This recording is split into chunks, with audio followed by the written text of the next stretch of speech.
es una parálisis? Dice la Biblia que estaba paralítico. ¿Qué es una parálisis? ¿Qué es estar paralizado? ¿Qué significa esto?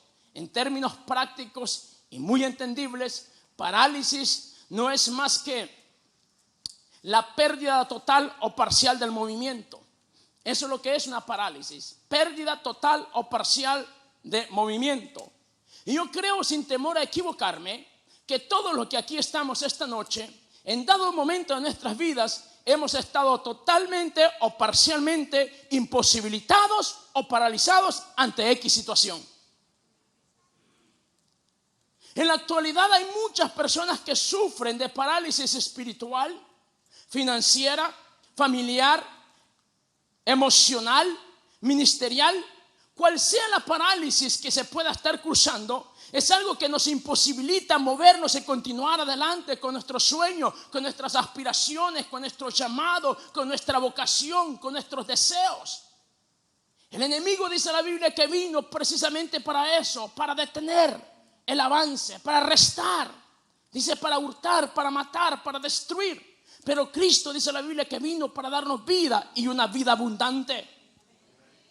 Parálisis significa depender de lo que otras personas puedan hacer por nosotros. Cuando nosotros vemos la respuesta de este hombre a la pregunta de Jesús ante la gran oportunidad que él tuvo de recibir un milagro, vea cómo este hombre contesta. Dice, cuando el agua se mueve, alguien más entra primero que yo. Trae a mención o a reflexión o a su plano su condición. ¿Cuántas personas en la vida ven sus sueños y lo asocian con la realidad que están viviendo? Es la pregunta que Jesús hace. ¿Quieres la solución? ¿Quieres el milagro? ¿Quieres la respuesta? ¿Quieres de una vez por todas terminar con esta situación? Es lo que Jesús le está diciendo a este hombre. Pero él trae, lo primero que ve es su condición, su realidad. Y Dios quiere confrontar nuestra realidad que estamos viviendo con una posibilidad de un cambio genuino y verdadero. Por eso usted y yo tenemos que saber que no hay parálisis que nos va a detener cuando Cristo entra en escena. No hay parálisis que nos va a detener cuando Cristo está presente en el asunto. ¿Cuántas personas viven dependiendo de un elogio, de una aprobación, de atención, de una palabra? Es que no hay nadie que me ayude cuando el agua entra en movimiento. Qué triste tener la mirada esperando en lo que alguien más pueda hacer por nosotros. Iglesia amada del Señor, familias queridas que están acá, usted y yo no podemos depender de lo que otras personas puedan hacer por nosotros. Usted y yo debemos depender de lo que Dios puede hacer por nosotros. Y Él ha dicho que Él hará mucho más abundantemente de las cosas que pedimos o de las cosas que entendemos, porque Él tiene planes para con nuestras vidas. No podemos depender de lo que la gente pueda hacer por nosotros. Para ser felices en la vida no podemos depender de lo que alguien más pueda hacer por nosotros. Nuestro gozo y nuestra alegría no depende del trato de otras personas para con nosotros. Me encanta lo que el salmista dice en el Salmo 62 verso 5. El salmista dice una gran verdad: solo en Dios haya descanso mi alma, porque en Él está mi esperanza, en Él está tu futuro, en Él está tu libertad, en Él está tu salida, en Él está tu milagro, en Él está la solución. Míralo a Él y todo estará bien. Míralo a Él y encontrarás la respuesta. Pero cuando miramos a la gente nos llevamos decepciones. Cuando miramos a la gente nos llevamos ciertas desilusiones. Por eso es menester mirarlo a Él antes que mirar a la gente. La pregunta obligada esta noche para los que estamos acá es: ¿cuál es la parálisis que no nos permite avanzar en la vida? Llévelo al plano espiritual, al plano familiar, al plano económico, empresarial o laboral. Porque yo estoy seguro de que en cualquiera de las áreas antes mencionadas, pocas personas estamos satisfechas, pocas personas estamos contentos, porque sabemos de que con Dios siempre podemos aspirar por más. Si se trata de nuestra relación personal con Dios, podemos conocer más a Dios de lo que le conocemos ahora.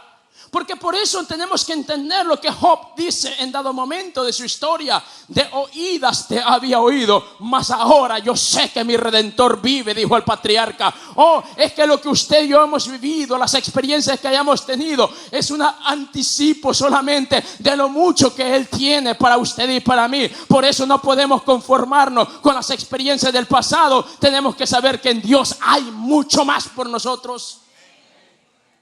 En el ámbito familiar hay mucho que podemos hacer, aspirar, soñar, en todos los aspectos. Por eso decía, ¿cuál es la parálisis que no nos permite avanzar hacia nuestro propósito? Por eso decía la definición que es la falta de movimiento, sea parcial o total, es esa pérdida.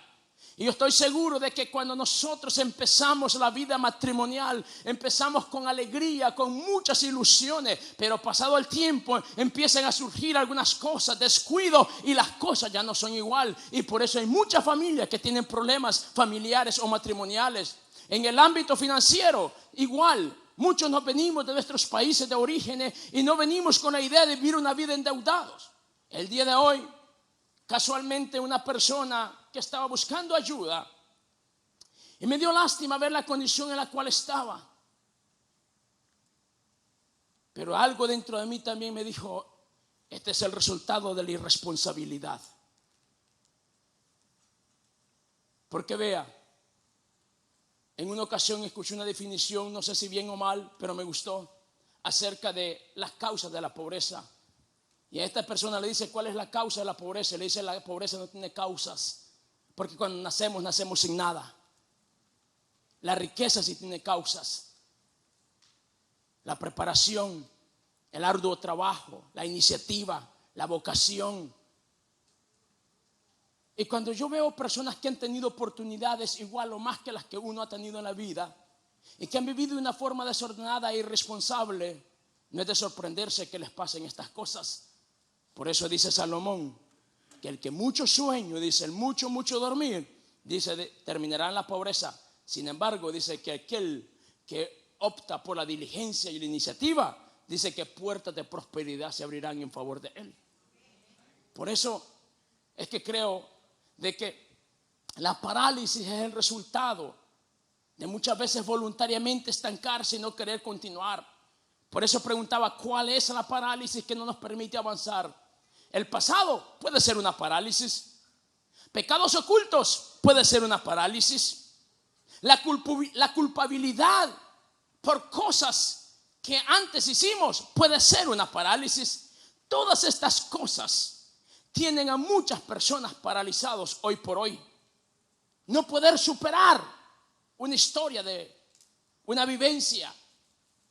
Me encantó una expresión que el reverendo Josué Irión en una ocasión mientras predicaba en nuestra iglesia dijo: es imposible ser feliz en la vida cuando se llevan culpas dentro del corazón.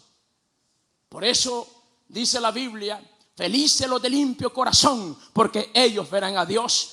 Y también me gusta que hay otra palabra que dice el apóstol Pablo: que aquel que vino a Cristo, nueva criatura es, y las cosas viejas pasaron. Disfrutemos la libertad en Cristo, iglesia amada del Señor, y no permitas que el pasado te recuerde y te traiga obstáculos que no te permitan avanzar. No, dice la Biblia que hay que saber esperar en el Señor y alzaremos alas como el águila. Tú y yo, en la presencia del Señor, seguro encontraremos los secretos de Dios a través de su palabra para salir de ese problema, para salir de esa situación y para darnos cuenta sobre todo de que usted y yo no fuimos hechos por Dios para fracasar en la vida, sino para trascender. Qué triste que hay gente que vive en el pasado paralizada por causa del temor, por causa de la inseguridad y algo peor aún, por la falta de identidad. La falta de identidad es una de las peores parálisis. ¿Sabes por qué? Porque cuando alguien no sabe quién es y desconoce el propósito de Dios para con su vida, es alguien que está irremediablemente paralizado. Lo repito, alguien que no sabe quién es, que desconoce su identidad, que desconoce el propósito de Dios para con su vida, es alguien que está paralizado. ¿Cuál es tu parálisis? La parálisis más destructiva, decía, es el pecado. Porque el pecado no le permite a la persona identificar quién es. Por eso me encanta lo que el apóstol Pablo dice, que el que está en Cristo es nueva criatura.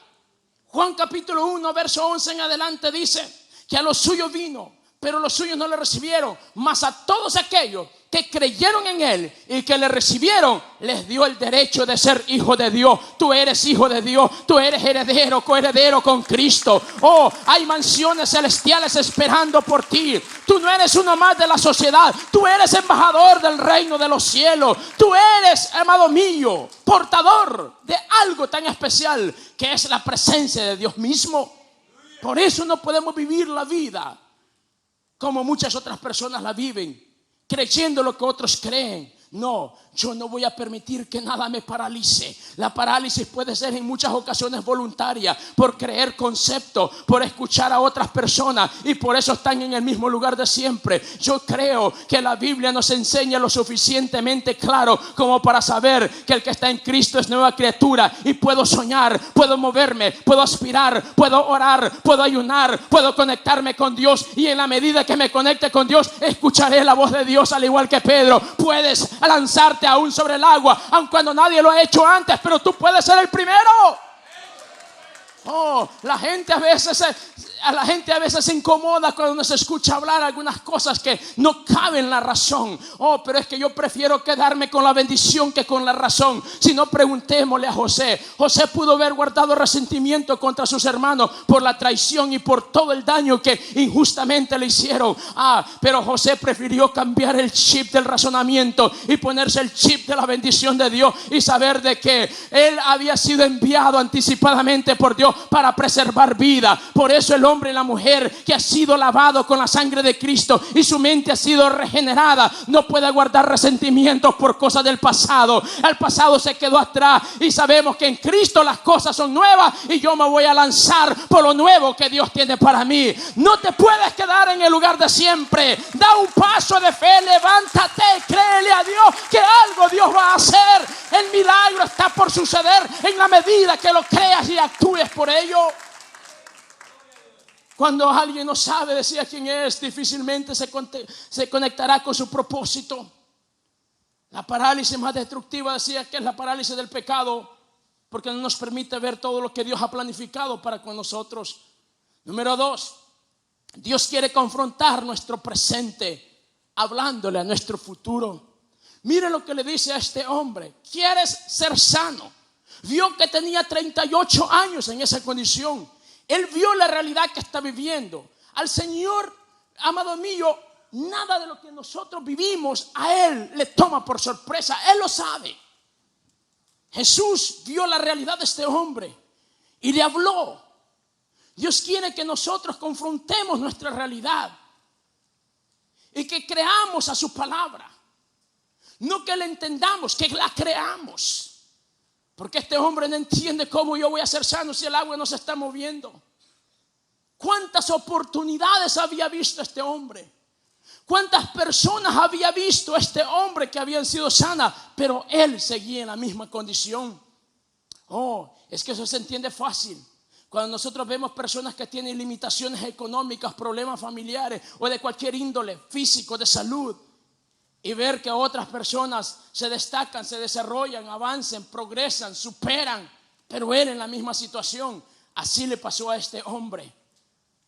En la misma situación, veía año con año que alguien salía del estanque porque quedaba sano, pero él seguía en la misma situación. 38 años sufriendo. Dios quiere que usted y yo empecemos a ver nuestro futuro como un futuro brillante, muy por encima de lo que hemos estado viendo por los últimos años. ¿Qué has estado viendo por los últimos años? ¿Qué sé yo? Quizás limitaciones, quizás desprecio, qué sé yo, la realidad que has estado viviendo en los últimos años. Pero Dios está aquí como estuvo aquel día en el estanque de Betesda para decirte: ¿quieres el milagro que has estado esperando? No le traigamos al Señor razones, los por qué no hemos podido superar, porque hemos estado en el mismo lugar. Él lo que pregunta es si queremos el milagro. milagro. Por eso es que creo que alguien fue sanado la última vez que el agua se movió, pero ahora el agua de vida está en ese lugar y alguien te va a ser el próximo. El próximo puede ser tú, el próximo puede ser tú, el próximo puede ser tú, el próximo puede ser tú, porque alguien será sano ante la palabra dada por Dios.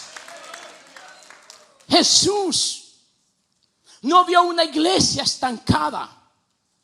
Dios quiere que nosotros nos movamos en fe y actuemos. Jesús no vio una iglesia estancada.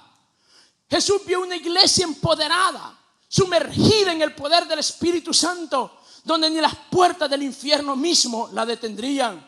Pero cuando una iglesia desconoce quién es en Cristo, cuando una iglesia desconoce la autoridad que Dios le ha dado, puede entrar igual en estancamiento o en una parálisis espiritual, dependiendo de conceptos y de historias y de experiencias del pasado, cuando Dios es un Dios de cosas nuevas. Por eso la iglesia tiene que saber quiénes somos en Él. En Cristo usted y yo somos la sal de la tierra. En Cristo usted y yo somos la luz del mundo. En Cristo usted y yo somos esa ciudad que Él construyó para que todo el mundo la viera y no estuviera en lo oculto. En Cristo usted y yo somos la esperanza de este mundo, porque usted y yo somos la sucursal del cielo acá en la tierra. La iglesia de Cristo es lo único que comunica el cielo y la tierra. Por eso usted y yo no podemos vivir como si fuéramos un don nadie en la vida. No.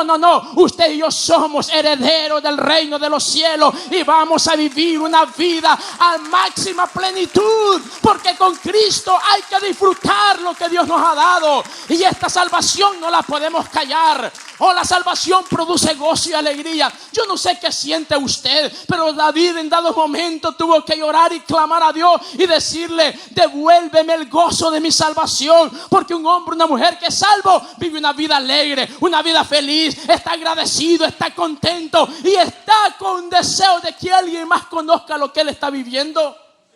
Por eso no podemos permitir que la parálisis espiritual nos afecte. Hoy en día hay gente que solo se pasa quejando. No solo está físicamente paralizada, espiritualmente también está paralizada. Hay gente que su futuro lo han paralizado por causa del vocabulario, como este hombre. Es que Jesús le está diciendo: ¿quieres ser sano? Y no solamente sano para ese día, sano para toda una vida.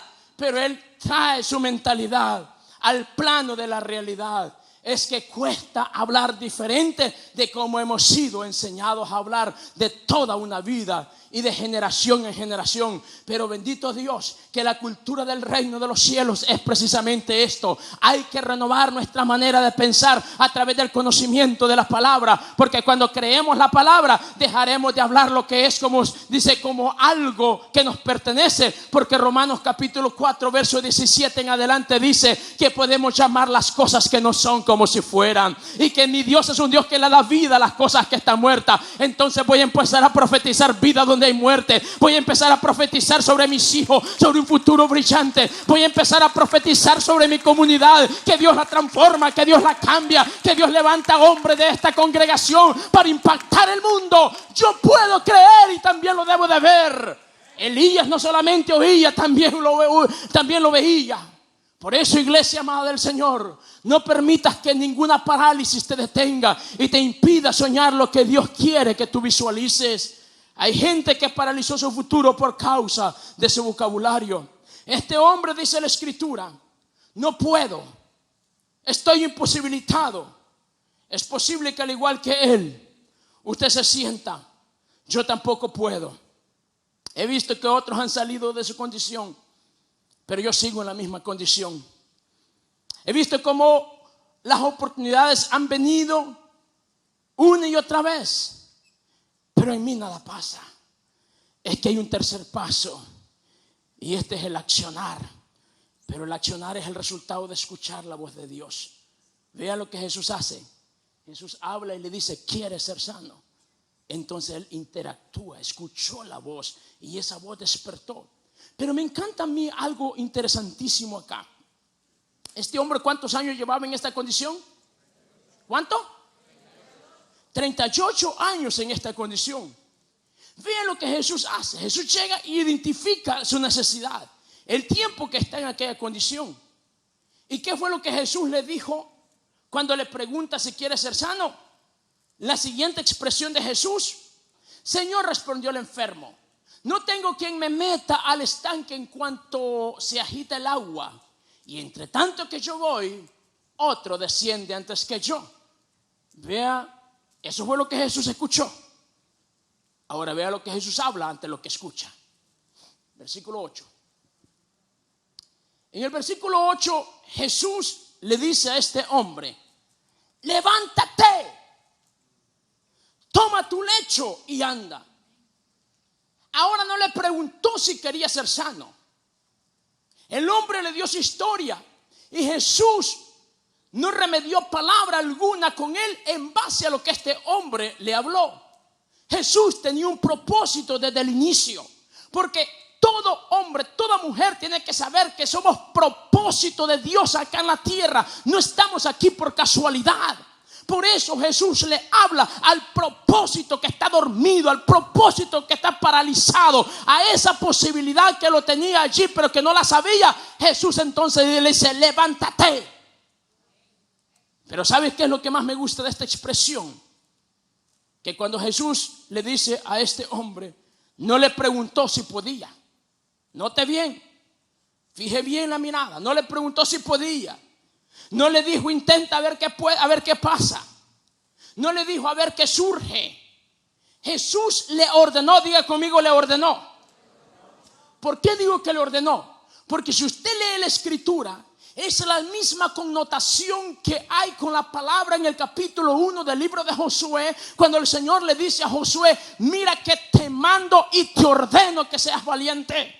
Es la misma connotación que Jesús le dice a este hombre: basta de quejarte, basta de estar llorando, levántate, haz algo. Iglesia amada del Señor, ha llegado un tiempo cuando usted y yo tenemos que creerle a Dios y actuar en fe. No solamente vamos a esperar mejores condiciones, no vamos a perder el tiempo esperando que las cosas cambien. Este es el tiempo de Dios para con nosotros, porque si Dios está con nosotros, usted y yo podemos cantar victoria. Si Él está con nosotros, Él te guardará en tu mano. No importa cuánta amenaza haya, no importa lo que se vislumbre venir, en la mano del Señor tú eres seguro e intocable. Por eso me gusta lo que el Señor le dice, y esa palabra yo creo que es para mí y también es para usted. No es opcional, hay que actuar, hay que salir de la comodidad, hay que salir del mismo lugar, hay que salir de los 5 minutos de oración, hay que salir de esos 5 minutos que leemos la Biblia, o quizás de una vez a la semana. Hay que salir de esa rutina y empezar un hábito nuevo, un hábito como el Señor le dice al pueblo de Israel a partir del capítulo 12 del libro de Éxodo. A partir de este tiempo le dice: algo va a cambiar con ustedes, yo les voy a dar unas nuevas instrucciones, un calendario nuevo, porque las cosas que practicaron en el pasado se van a quedar atrás, pero ahora quiero un nuevo comienzo. A muchos de los que estamos aquí, Dios nos está llamando a un nuevo comienzo, a una búsqueda, a una intimidad, a un clamor, a un gemir por su presencia. ¿Cuándo fue la última vez que lloraste por su presencia? ¿Cuándo fue la última vez que lloraste por causa de que no sentía el poder de Dios en tu vida? Oh, la palabra dice que debemos de desearlo como niño recién nacido, y un niño llora cuando necesita su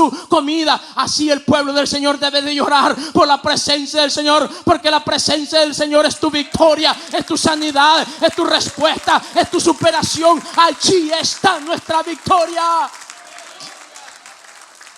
Por eso el Señor le dice a este hombre: levántate. No es tiempo de estar lamentando, levántate. Es que no es por mis habilidades que va a venir el milagro, es por su gracia. No es por mi capacidad, no, es por su poder redentor.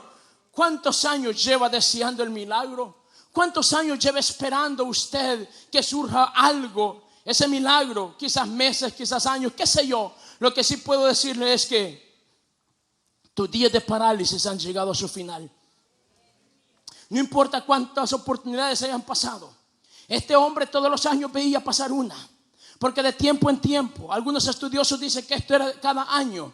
Entonces este hombre por 38 años había visto que el turno era para alguien más. El turno era para alguien más. El turno era para alguien más. Pasó el año 30, el año 31, el año 32, el año 33 y alguien más. El otro año va a ser mi año, como muchos decimos en enero. Este es mi año. Igual llegamos a diciembre y fue alguien más que salió y yo sigo en la misma condición. Pero llegué al año 37 y este año dijo, este es mi año. Y igual tuvo que ver que alguien más salía, pero él se quedaba en la misma condición. Pero en el año 38 quizás ya se había cumplido y después quizás le sorprendió que alguien viene y le dice, quiere ser sano, y justamente algunos meses atrás el agua se había movido. Él pensó que no era su tiempo. He oído esto porque esto me estremeció cuando lo entendí, porque dice la Biblia que fue en día sábado, en el día que se suponía que Jesús no podía hacer nada. Es que la gente va a entender, no va a entender porque no se suponía que tú estuvieras donde estás ahora. No se suponía que tú estés sano, si estés bien diagnosticado con cáncer. Es que no se suponía que tú ibas a salir de ese problema cuando el problema era más grande de lo que se imaginaba. Es que cuando Dios entre en escena, prepárate porque el milagro va a venir. Lo entendamos o no lo entendamos, porque los días de parálisis se terminaron. Jesús le dice, levántate, anda. No importa cuántas veces te haya tocado ver a otros salir, a otros superar, a otros obtener, a otros lograr, pero el tiempo de tu parálisis también se terminó y estás a punto de empezar a caminar hacia tu destino, hacia tu propósito, hacia la dimensión a la cual Dios te quiere llegar. ¿Qué es lo que tenemos que hacer? Sintonizarnos con Dios para oír su voz, y entonces vamos a empezar a escuchar a Jesús como este hombre lo escuchó. Porque yo estoy aquí para creerle a Dios y para profetizar que la parálisis no te va a detener. La diabetes no te va a paralizar. El cáncer no te va a paralizar. Las calumnias no te van a paralizar. La escasez de finanzas no te van a paralizar. Los chismes no te van a paralizar. Las deudas no te van a paralizar. La falta de trabajo no te va a paralizar, porque tú no dependes de lo que tienes, tú dependes de una promesa, y quien te la dio es el Dios Todopoderoso, y su palabra es poder y autoridad. Y si tú lo crees, tienes que creer que el tiempo de tu milagro ha llegado. Tienes que levantarte, tienes que levantarte, tienes que levantarte, tienes que levantarte. Pero le dice, toma tu lecho. ¿Por qué es importante tomar el lecho? Porque cuando nosotros leemos la historia de aquel otro hombre que estaba paralítico, Jesús también le dijo, toma tu lecho y anda. ¿Por qué? Porque vea, el lecho es ese lugar donde la gente había estado acostumbrado a verlo siempre, el lugar de siempre. Y ahora el Señor le dice, yo quiero que la gente vea que lo que antes te controlaba, el lugar donde antes te descansaba, ahora tú lo exhibes, porque ahora tú tienes el control. Dios te da el control a través de la fe, a través de su palabra, para que tú te levantes y empieces a caminar por fe y te empieces a mover hacia la dirección donde Él quiere que camine. Por eso le dice, la parálisis va a terminar y ahora la gente va a empezar a verte que tú caminas. Y no solamente te va a ver que caminas, te va a ver que exhibes aquello que antes te controlaba, aquello que antes no podías hacer, ahora lo vas a empezar a hacer. Aquellas cosas que antes eran un obstáculo insuperable, ahora lo habrás superado. ¿Sabes por qué? Porque quien le dio la orden es el dador de la vida. Es el mismo que está aquí para decirte, tú puedes salir de esa situación. Cree que la parálisis no te va a detener. Has estado estancado por X tiempo, has estado deseando por X tiempo, pero este es el tiempo de levantarse. Este es el tiempo de creer. Este es el tiempo de hacer algo más que desear. Este es el tiempo de orar algo más que 5 minutos. Este es el tiempo cuando el Señor le dijo a Moisés, Moisés, ¿por qué estás clamando a mí? Este es el tiempo de actuar, hijo. ¿Qué tenés en tu mano? Una vara. Pues usa lo que Dios te ha dado. ¿Sabes qué me llama la atención? La orden de Jesús fue a este hombre, levántate. Fue una orden, diga conmigo, orden. Cuando Josué le dice a los levitas que tomen el arca y que crucen el Jordán, la orden fue, avancen. No es si quieren o no, si el río está desbordado o no. Era una orden y había que cumplirla. Pero en la medida como Moisés obedeció la orden del Señor cuando le dijo, es una orden, extiende tu mano. y el agua del Mar Rojo se abrió en dos. Cuando los levitas, por la orden de Josué, empezaron a caminar sobre el Jordán, las aguas empezaron a detenerse. Cuando este hombre escuchó la voz del Señor que le dijo: levántate, y empezó a enderezarse. Lo mismo cuando Pedro le dijo, y Juan al paralítico de Hechos capítulo 3, en el nombre de Jesús de Nazaret, levántate y anda. O es que hay un momento en el cual nosotros no vamos a estar cuestionando. Es tiempo de obedecer y tiempo de actuar. Y este es el tiempo de actuar. Este es el tiempo de actuar. Este es el tiempo para hacer cosas que antes no habíamos hecho. Porque si quieres ver la gloria de Dios, tienes que empaparte de su presencia. Dios nunca usó a un desconocido. Escuche lo que digo. Dios nunca usó a un desconocido. Usó a aquellos que le buscaban, aquellos que gemían por su presencia.